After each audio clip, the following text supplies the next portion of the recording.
I buried my 8-year-old son, John, alone under the relentless savannah sun. The air was so thick with humidity, it felt like breathing through a damp towel, and sweat ran down my back in my black dress. I kept looking toward the cemetery gates, waiting for a car, a text, anything, but there was nothing. No mother, no father, no sister, just me in the heat and the awful silence of a grave that felt too small. I thought they were stuck in traffic. I thought maybe my sister's flight was delayed. I made excuses for them until the first shovel full of dirt hit the wood. Then my phone buzzed in my purse. I pulled it out, hoping for an apology. Instead, I saw a notification from my mother. It wasn't a text. It was a link she had shared with me. A Zillow listing for a sprawling 5-bedroom estate on the coast captioned, "Fresh start." I stared at the screen, my vision blurring from the sweat and the tears.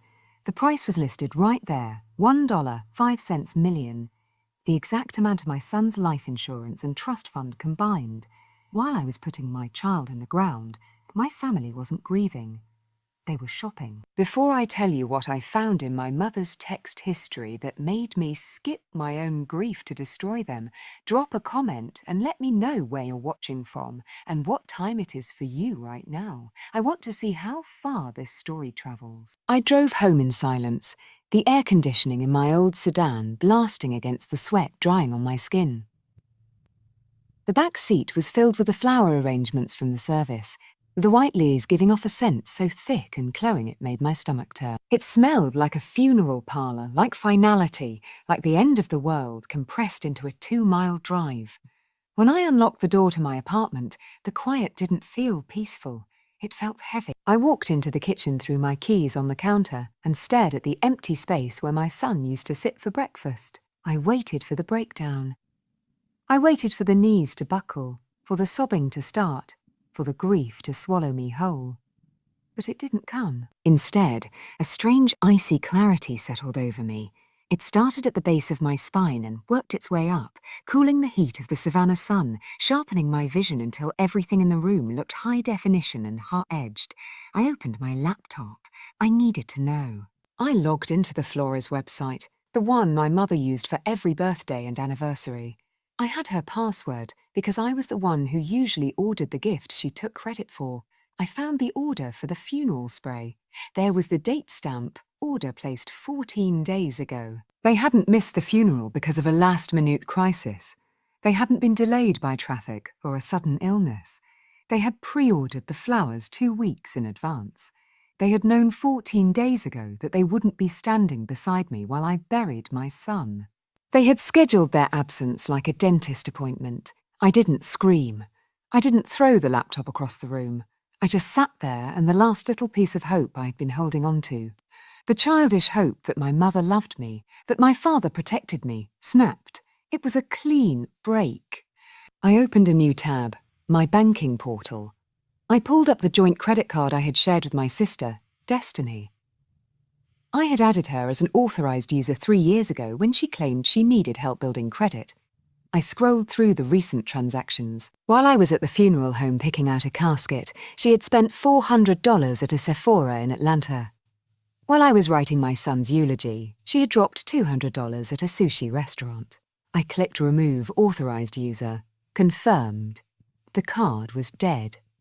Next, I navigated to the smart home app for the family vacation cabin in the Blue Ridge Mountains. They called it the family cabin, but my name was the only one on the deed. I had bought it with the settlement from my divorce, a place for John to see snow. My parents used it every other weekend to host their friends playing the wealthy retirees while I paid the property taxes. I selected the digital lock, change access code. I deleted my father's code. I deleted my mother's code. I deleted Destiny's code. I set a new master pin. Access denied. Hip going. Streaming services. Amazon Prime. The shared cloud storage where they kept their photos. I went down the list methodically, severing the digital tendrils they had wrapped around my life. I remembered what my mother had said to me just a week ago when I told her I was struggling to organise the service. She had looked at my drafting table, covered in my botanical illustrations inside. "Sarah, you just aren't equipped for the real world," she had said, her voice dripping with that fake sympathy. "You play with your colouring books while the adults handle the business. colouring books. That's what she called my career. That's what she called the work that paid her mortgage when she forgot to send the cheque. I looked at the screen. All the accounts were locked. All the cards were cancelled. All the access points were closed. They thought I was weak. They thought grief had made me soft pliable, a broken thing they could mould into whatever shape they needed. They were about to find out that grief doesn't always break you. Sometimes it burns away everything that isn't essential, leaving you harder than diamond. I closed the laptop. The apartment was still silent, but it didn't feel empty anymore. It felt like a war room. I sat in the dim light of my kitchen, the laptop screen casting a cold blue glow across my hands. My fingers hovered over the keyboard, but my mind was drifting back, replaying the highlight reel of my life in this family. Needed to understand why. Why had I let it go on this long? Why had I paid their bills, fixed their messes, and swallowed their insults for 32 years? I pulled up a spreadsheet I had hidden deep in my hard drive. I called it the ledger.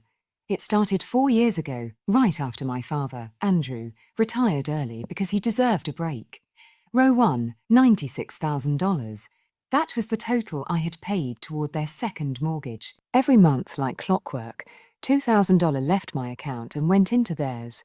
I remembered the first time I sent it. My mother, Amber, had called me in tears, saying they were going to lose the house. "We sacrificed everything for you girls," she had sobbed. And now we have nothing. I had just landed my first major contract illustrating a rare plant guide for a university press. I felt rich. I felt guilty. So I paid, and when I told them my father didn't say thank you, he just nodded and said, "Good girl, at least you're making yourself useful. Making myself useful."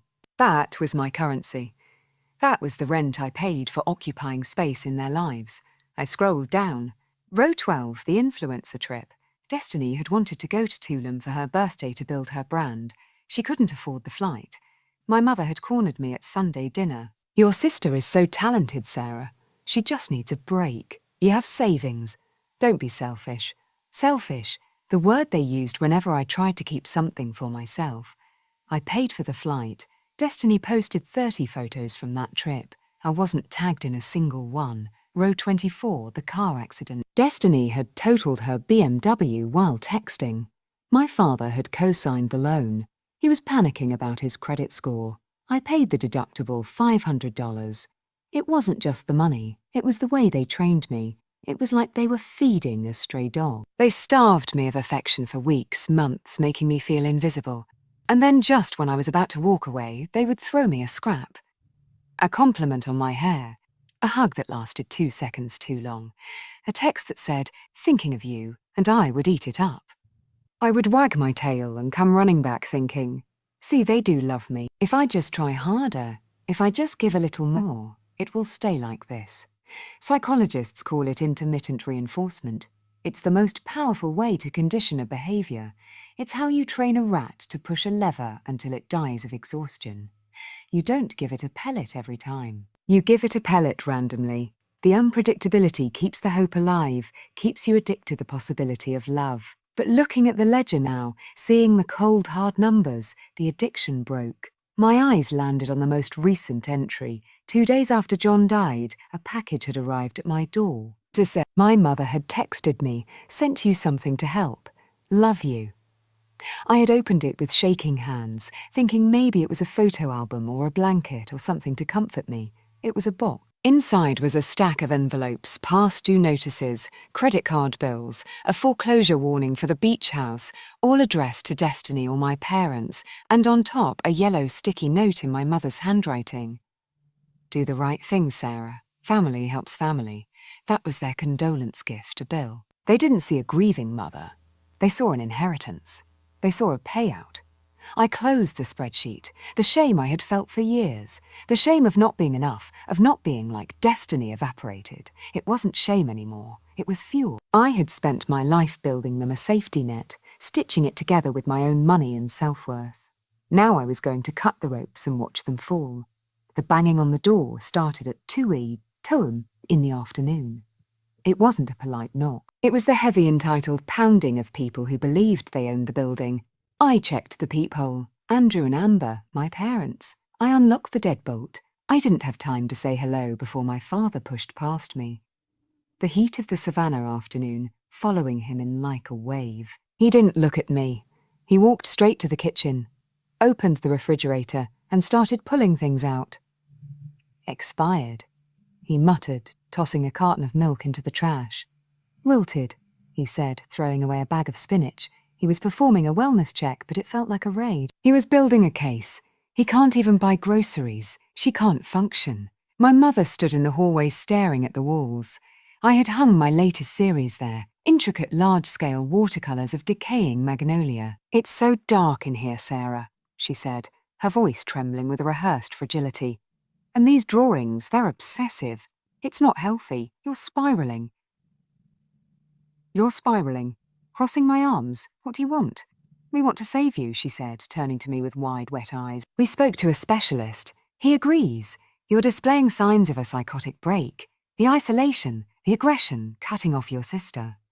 She reached into her designer handbag and pulled out a thick document clipped with a blue backing. She placed it on the coffee table. "It's a voluntary conservatorship," she said. "Just for the financial side, just until you're stable again. We'll manage John's trust. We'll make sure the bills get paid. You don't have to worry about a thing." I looked at the paper. They wanted control, not just of the money, but of me. And if I don't sign, I asked, my voice flat. Andrew slammed the fridge door shut. "Then we call the authorities," he said, wiping his hands on his pants. "We file for an involuntary 5,150 hold. We tell them you're a danger to yourself. We have the neighbours' statements. We have the emails you sent Destiny. I froze. I hadn't sent Destiny any emails. They were forging evidence. I looked at my mother. She wasn't wringing her hands anymore. She was watching me with a terrifying serenity. This is what psychologists call the saviour gaslight. It's a specific form of narcissism where the abuser convinces themselves they are the martyr. They don't see themselves as thieves stealing a dead child's insurance money. In their minds, they are the heroic parents stepping in to rescue their broken daughter from her own wealth. They have to believe I'm crazy because if I'm sane, then they're just monsters, and their egos can't handle that reality. "We just want what's best for you," Amber whispered. "Do the right thing, Sarah. Sign the papers. Don't make us have you committed." I walked to the window. Outside, parked in the fire lane, was Destiny's white Range Rover. She wasn't coming inside. She was sitting in the driver's seat, her phone mounted on the dashboard, the ring light reflecting in her sunglasses. She was lifting. I could practically see the caption Intervention Day. "Pray for my family." #mental health awareness. She was monetizing my breakdown in real time. She was building the public narrative that I was unhinged so that when they took the money, the world would applaud them for stepping up. They had it all planned. The legal threat, the social proof, the emotional blackmail. They had trapped me in a corner where my only options were to hand over the money voluntarily or be dragged away in a straitjacket while they took it anyway. I turned back to them. I needed them to leave before I did something that would actually prove them right. "I need to think," I said. "You have 24 hours, Andrew said. "Tomorrow at noon or we call the police." They left the papers on the table. As they walked out, my mother paused and touched my cheek. Her hand was cold. "We love you, Sarah," she said. "We're doing this because we love you." Okay. I locked the door and slid the chain into place. I looked at the conservatorship documents. They thought they had checkmated me. But they forgot one thing. They were playing checkers. I had hired a grandmaster. I picked up my phone and dialed Eric. Eric's office felt more like a bunker than a law firm. Servers hummed along one wall. Kelly, my late husband's aunt and a retired judge, sat at the head of the table, sharpied and unsentimental. "We found why they're desperate," Eric said, sliding over a tablet. It wasn't just debt. It was a ledger from an illegal Atlanta gambling ring. Destiny's name was everywhere. "She owes $400,000, Eric said flatly. "Your parents co-signed. These aren't banks. These are loan sharks. They have 48 hours or it gets violent." Everything suddenly made sense. The panic, the threats, the sudden concern for me. They didn't want to save me. They wanted my son's trust fund. "And they're ready to destroy you to get it," Kelly added. She opened a folder. "They prepared court filings claiming you're suicidal. Fake emails, affidavit." I pulled out my phone. "They built a story," I said. I have data. My smartwatch showed I was in deep sleep the night they claimed I was manic. Security footage proved I was quietly painting when they said I was destroying furniture. Eric smiled. If they submit those lies, it's felony perjury. We need a sting, Kelly said. I'll give them what they want, I replied. I'll pay. At my parents' house, I played defeated. Andrew lectured. Amber smiled coldly. Destiny waited impatiently. I transferred $450,000. They toasted. Then Andrew's phone rang. All our accounts are frozen, he whispered. Federal hold. I straightened. Yesterday I filed an IRS whistleblower report. The ledger flagged your accounts. That transfer triggered an automatic freeze. Destiny screamed. The loan shark saw the money. Exactly, I said. You're trapped between the IRS and the mob. I walked out as the screaming started. The fallout was swift. My parents lost the house. Destiny fled the state. I received a whistleblower reward, enough to start over. I used the rest of my son's trust to create the John Morgan Astronomy Scholarship. I didn't lose my family. I stopped carrying them. And that was how I finally learned to let